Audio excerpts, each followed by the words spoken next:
আমরা একবার বলি ভিডিওগুলো বিভিন্ন গ্রুপে শেয়ার দিবেন। পোস্টের রিচের জন্য ভিডিওগুলো শেয়ার দেওয়াটা অনেক গুরুত্বপূর্ণ। আবার আমরা বলি একে মোবাইল থেকে ভিডিও শেয়ার দিতে পারবেন না, একে ওয়াইফাই থেকে ভিডিওগুলো শেয়ার দিতে পারবেন না। সেটা কেন বলি, এর ব্যাখ্যাটা কি, দিলে কি সমস্যা হয়, পুরো বিষয়টা নিয়ে আজকে কথা বলবো। আসসালামু আলাইকুম, সবাই কেমন আছেন?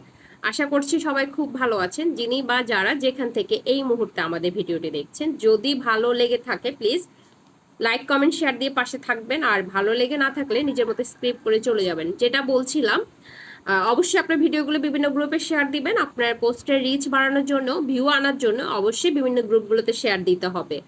কিন্তু যেই মোবাইল থেকে ভিডিওটা আপলোড করেছেন অথবা যেই কম্পিউটার থেকে, যে ল্যাপটপ থেকে ভিডিওটা আপলোড করেছেন, যেই ওয়াইফাই মাধ্যমে শেয়ার করেছেন, আপলোড করেছেন, সেটা দিয়ে শেয়ার দিতে পারবেন না। সেটা কেন? ফেসবুক ওই ভিডিওগুলো বেশি রিচ দেয়, ওই ভিডিওগুলো অ্যালগোরিদমে বেশি নেয়, যেই ভিডিওগুলো পাবলিকের অ্যাট্রাকশন বেশি দেখে।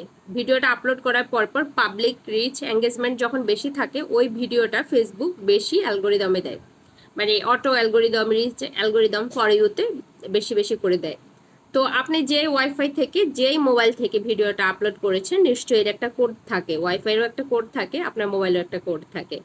এর মাধ্যমে যদি আপনি ভিডিওগুলো শেয়ার দেন, তার মানে কি হলো, পাবলিকের কোনো রিচ অথবা পাবলিকের কোনো রিয়াকশন না হয়ে কি হলো, আপনার ভিডিওগুলো আপনি নিজে শেয়ার দিচ্ছেন। তার মানে এখানে ফেসবুক বুঝে গেল যে আপনি নিজের কাজটা নিজেই করছেন।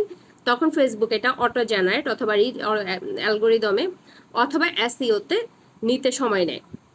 কারণ যেহেতু আপনি আপলোড করেছেন, তো আপনি আপলোড করবেন, এখানে কিছু টেকনিক আছে।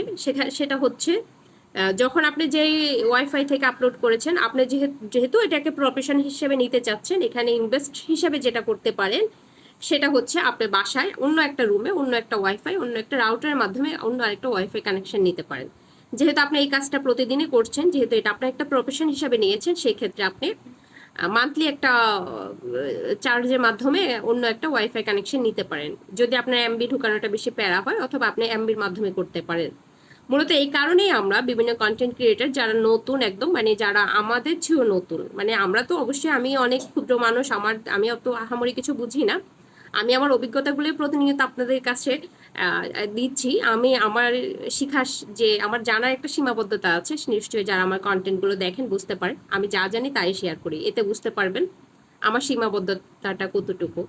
যাই হোক, এই কারণে আমরা নিষেধ করি যে ভিডিওগুলো একে ওয়াইফাই থেকে একে মোবাইল থেকে শেয়ার দিবেন না। শেয়ার যদি দিতে হয়, যেভাবে বলেছি এভাবে শেয়ার দিবেন। শেয়ার অবশ্যই তো দিতে হবে, কিন্তু নিজের ভিডিওগুলো যদি নিজে শেয়ার দিচ্ছেন, তাহলে এটা একই ভিডিও নিজে শেয়ার দিচ্ছেন, এটার কোনো আসলে অটো রিচ অথবা অটো অ্যালগোরিদমে ফেলার সম্ভাবনা একটু কম থাকে। ধন্যবাদ সবাইকে। আশা করছি সবার প্রশ্নগুলোর উত্তর জেনে গিয়েছেন। ভালো থাকবেন। যদি আমার ভিডিওটা ভালো লেগে থাকে প্লিজ আমার ভিডিওটা একটু লাইক কমেন্ট শেয়ার দিয়ে আমার পাশে থাকবেন। ধন্যবাদ সবাইকে।